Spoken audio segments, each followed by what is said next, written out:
Bonjour à tous, je suis Amandine Peter, bienvenue sur ma chaîne YouTube. Je vous retrouve aujourd'hui pour une autre vidéo très professionnelle.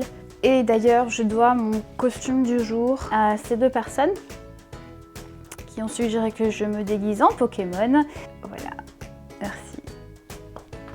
La vidéo du jour concerne la création des personnages. Mais avant de commencer, je vous rappelle que vous pouvez retrouver La couleur des nébuleuses en format e-book et broché chez Explora Éditions, en ce moment sur Amazon, très bientôt dans vos librairies. Le tome 1 du stream également en e-book et en format broché, également sur Amazon, également très bientôt dans vos librairies. Voilà, voilà. Sans plus tarder, les personnages. Tout un sujet. Tellement tout un sujet d'ailleurs que je vous propose cette vidéo en deux parties. Parce que je ne suis pas du tout organisée, j'ai tout écrit sur des post-it, ce qui est une grosse amélioration par rapport à d'habitude. Première partie, 3 éléments indispensables que vous devez identifier au début de l'intrigue pour vendre votre personnage. Oui, en quelque sorte, oui.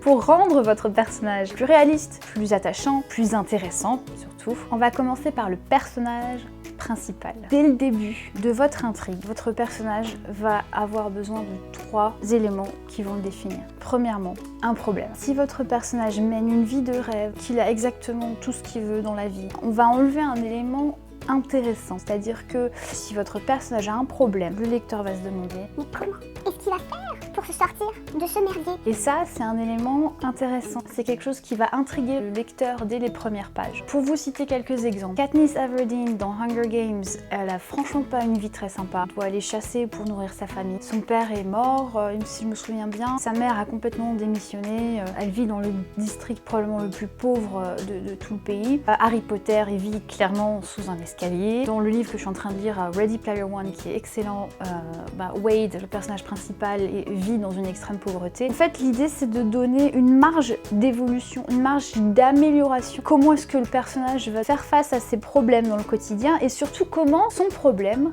va affecter la façon dont il va se retrouver projeté dans l'intrigue. Par exemple, Ready Player One, le personnage va se connecter au jeu interactif l'Oasis et en fait, il peut aller nulle part parce qu'il n'a pas d'argent pour voyager entre les mondes. Donc ça va créer en fait quelque chose d'intéressant, d'intriguant et automatiquement dans la tête du lecteur, on est en mode « Waouh, comment est-ce qu'il va arriver à dépasser ce problème ?» Déjà une situation pourrave de base. On n'est pas obligé d'aller dans des situations physiques extrêmes. Ça peut être quelque chose de psychologique, quelque chose que le personnage principal n'arrive pas à aller au-delà. Ensuite, la deuxième chose, ce sera une envie. Pourquoi je fais ça? Qu'est-ce que votre personnage principal veut? Ça peut être vraiment tout et n'importe quoi. Je veux habiter dans un manoir, conduire une Ferrari, avoir 11 millions de dollars, me baigner dans de l'argent, dans une piscine d'argent. Et c'est pas forcément ce qui va définir l'intrigue. Ça peut être ça qui va le projeter d'ailleurs dans l'intrigue, mais ça va pas forcément être le thème principal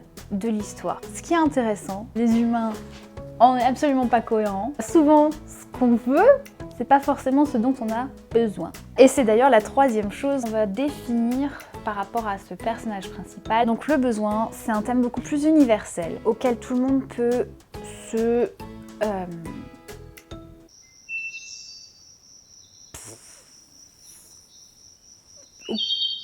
s'identifier, auquel tout le monde peut s'identifier. Ça tourne souvent autour des mêmes thèmes un peu principaux. Ça peut être le pardon de soi-même, des autres, ça peut être l'amour de soi, quelqu'un d'autre, des autres, accepter des circonstances, aller au-delà d'un traumatisme, convaincre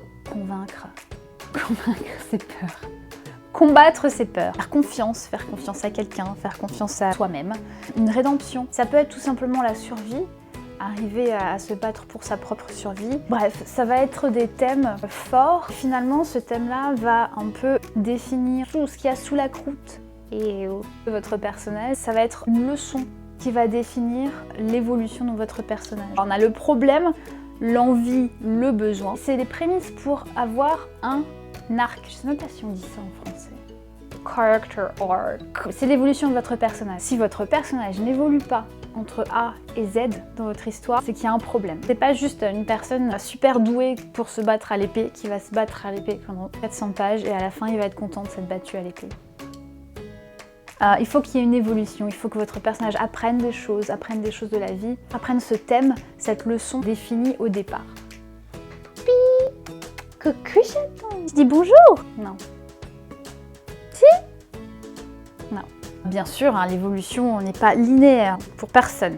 Nulle part, jamais. Il va y avoir des trucs comme ça, là. La vie, en gros. Tu viens dire bonjour? Dis bonjour. Bonjour les gens. Donc, il va... Alors, où j'en étais-je? Donc il va falloir une évolution. Ensuite, donc on a le problème, l'envie, le besoin, l'évolution. 5e point, votre personnage principal doit être attachant. J'ai pas dit que ça devait être le Dalai Lama ou Mère Teresa ou Jésus. Qu'est-ce qui rend un personnage attachant? Ben justement, c'est le fait qu'il soit humain. On va pas s'attacher à des gens qui ont tout compris de la vie, qui sont super forts en tout. On les aime pas trop, hein. C'est pas des machines, c'est pas des Mary Sue comme on appelle ça, quelqu'un qui sait tout sur tout et qui est bon en tout. On aime bien suivre les gens qui galèrent. Je pense notamment à un personnage qui m'a beaucoup marqué dans le jeu de la reine, qui est Beth Harmon, qui galère à mort. On croit qu'elle se bat contre tous ces hommes qui jouent aux échecs, mais elle se bat principalement contre elle-même et contre son addiction surtout. Parce qu'après, si votre personnage sait tout faire à la base, il n'y a plus de cette marge d'amélioration qui reste. Un personnage doit avoir des défauts. On a tous une part un peu plus sombre. On a tous des choses qu'on cache, on a des secrets, des choses dont on a honte. Ce qu'on veut voir, c'est ça, c'est qu'est-ce qui rend votre personnage humain. Et d'ailleurs, les défauts vont très souvent être liés aux problèmes de départ, externes ou internes. Donc soit on a un gros défaut, quelque chose qu'on n'arrive pas à surpasser, soit on va avoir cet environnement externe qui fait que fuck my life, quoi. Voilà. Les défauts font partie de ce qui va rendre un personnage plus réaliste. Tout le monde a des défauts. Et c'est normal. Et justement, ça va être intéressant parce que ces défauts vont offrir une opportunité pour le héros de se surpasser. Mais pour être attachant, le personnage principal ne doit pas être un connard absolu. Il y a des limites qu'il ne faut pas dépasser, sans quoi votre lecteur ne va pas du tout être du côté de votre personnage. Tout simplement, c'est un connard.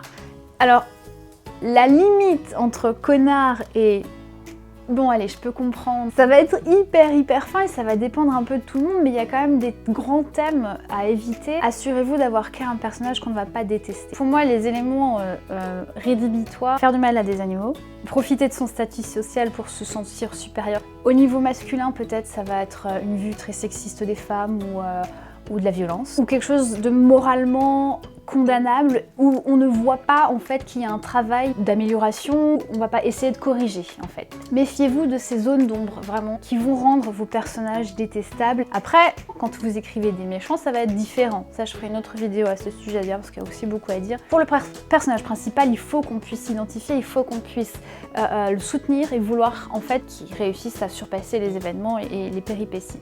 Il y a d'ailleurs une méthode, ça s'appelle la méthode Save the Cat.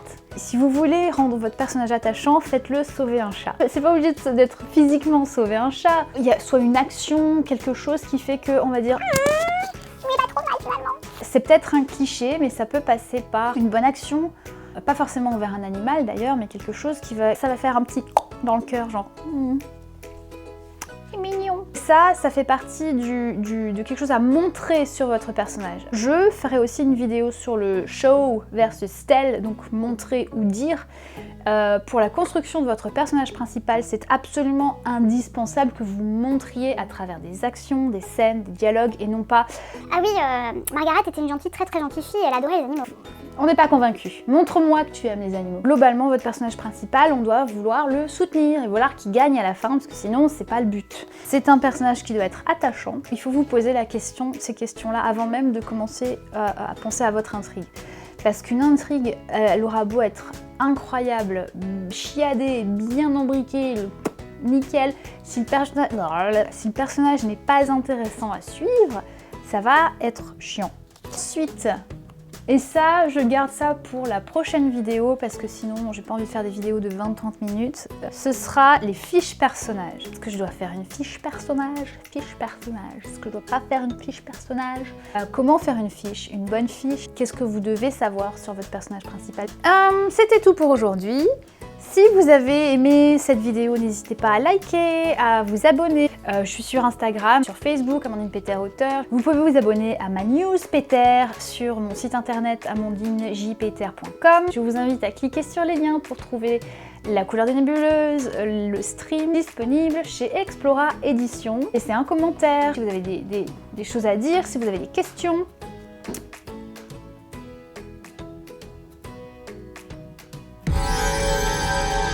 Si vous voulez choisir mon déguisement pour la prochaine vidéo, suivez-moi sur Instagram et je vous donnerai l'occasion de vous exprimer à ce sujet. Malheureusement, je sais pas pourquoi j'ai eu cette idée.